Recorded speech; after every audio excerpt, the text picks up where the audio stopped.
మీ business ఏదైనా మీ ఊర్లో promotion చేయాలంటే అది సుమన్ టీవీతోనే సాధ్యం. ఇప్పుడే సంప్రదించండి. తెలంగాణ రాష్ట్రంలో రాజకీయాలు శరవేగంగా మారుతున్నాయి. ముఖ్యంగా నల్గొండ జిల్లాకు సంబంధించి ఓవైపు తెలంగాణలోని రైతాంగానికి 500 రూపాయలు బోనస్ ఇవ్వాలని పెద్ద ఎత్తున అన్ని నియోజకవర్గాల్లో బీఆర్ఎస్ నేతలు, రాష్ట్ర మాజీ ముఖ్యమంత్రి బీఆర్ఎస్ అధినేత కల్వకుంట్ల చంద్రశేఖరరావు ఆదేశాల మేరకు అన్ని నియోజకవర్గ కేంద్రాల్లో ఈరోజు పెద్ద ఎత్తున 500 బోనస్ ఇవ్వాలి రైతులకు అని చెప్పి డిమాండ్ చేస్తున్న పరిస్థితి, ఓవైపు ధర్నాలు చేస్తున్న పరిస్థితి. మరోవైపు ఎంపీ ఎలక్షన్స్ ముంచుకొస్తున్న తరుణంలో నాగార్జున సాగర్లో మూకుమ్మడిగా దాదాపు 200 మంది బీఆర్ఎస్ నేతలు, జిల్లా పరిషత్ వైస్ చైర్మన్ ఇరుగు పెద్దులతో పాటు అక్కడున్న సీనియర్ ఉద్యమకారుడు జెడ్పీటీసీ అబ్బిడి కృష్ణారెడ్డి, అదేవిధంగా మాజీ మార్కెట్ కమిటీ చైర్మన్ మర్ల చంద్రారెడ్డితో పాటు మరొక 200 మంది కార్యకర్తలు పార్టీకి రాజీనామా చేసి ఇప్పుడు కాంగ్రెస్లోకి పోయేందుకు సిద్ధమయ్యారు. అయితే నాగార్జున సాగర్లో నిన్న మొన్ననే కోతుల సంబంధించిన ఒక ఇష్యూ పెద్ద ఎత్తున లేవనెత్తిరు. కోతులు వాటర్ ట్యాంకులో మృతి చెందిన సంఘటనకు సంబంధించి మాజీ మంత్రి జగదీష్ రెడ్డితో పాటు స్థానిక మాజీ ఎమ్మెల్యే నోముల భగత్తో పాటు అక్కడున్న కౌన్సిలర్లు, నాయకులంతా పెద్ద ఎత్తున ఆ కోతుల ఇష్యూను పెద్ద రాజకీయం చేశారు.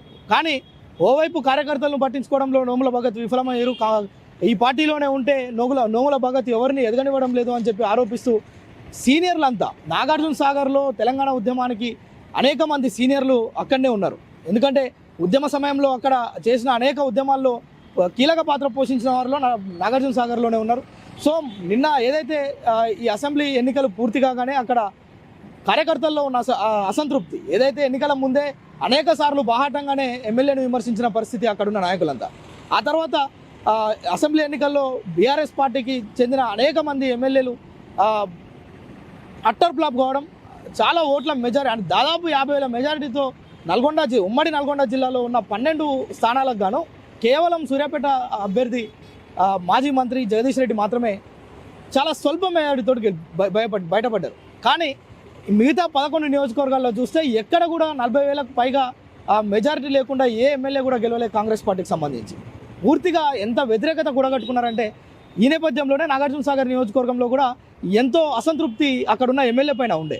అక్కడున్న నాయకులు చాలా బాహటంగా ఆయన అధికారంలో ఉన్నప్పుడే, బీఆర్ఎస్ పార్టీ అధికారంలో ఉన్నప్పుడు ఎమ్మెల్యేగా భగత్ ఉన్నప్పుడే చాలామంది బహిరంగంగానే బయటకు వచ్చి అతను చేస్తున్న అరాచకాలు కావచ్చు, అతను చేస్తున్న వన్ సైడ్ రాజకీయం కావచ్చు, ఏకపత్య అధికారం ఏదైతే ఉందో దానికి సంబంధించి అనేక ఆరోపణలు చేశారు. సో మొత్తానికి ఓవైపు ఎంపీ ఎలక్షన్స్ ఉన్న నేపథ్యంలో అక్కడున్న నాయకులంతా మూకుమ్మడిగా ఒక 200 మందికి పైగా కార్యకర్తలంతా కలిసి రాజీనామా చేసి రేపు 18వ తారీఖు కాంగ్రెస్ పార్టీలోకి వెళ్లేందుకు సిద్ధమవుతున్నారు. మరోవైపు నాగార్జున సాగర్ నియోజకవర్గానికి సంబంధించి మాజీ సీనియర్ నేత కుందూరు జానారెడ్డి తనయుడు రఘువీర్ రెడ్డికి ఎంపీ అభ్యర్థిగా అవకాశం కల్పించడం, అతను కూడా పెద్ద ఎత్తున కార్యక్రమాలు చేస్తూ ప్రజల్లోకి వెళ్తూ వివిధ పార్టీలో ఉన్న నాయకులను, అంటే తనకు పార్లమెంట్ సెగ్మెంట్లో కావాల్సిన ఓట్లకు సంబంధించి ఏ నాయకుడిని అయితే పార్టీలోకి లాగాలో ఆ కార్యక్రమాలన్నీ చేస్తూ పెద్ద ఎత్తున ఆకర్ష్ కార్యక్రమాలు కూడా చేస్తున్నారు. ఈ నేపథ్యంలోనే అక్కడ దాదాపు 200 మంది కార్యకర్తలు ఒకేసారిగా మూకుమ్మడి రాజీనామాలు చేసి కాంగ్రెస్ పార్టీలోకి వెళ్తామని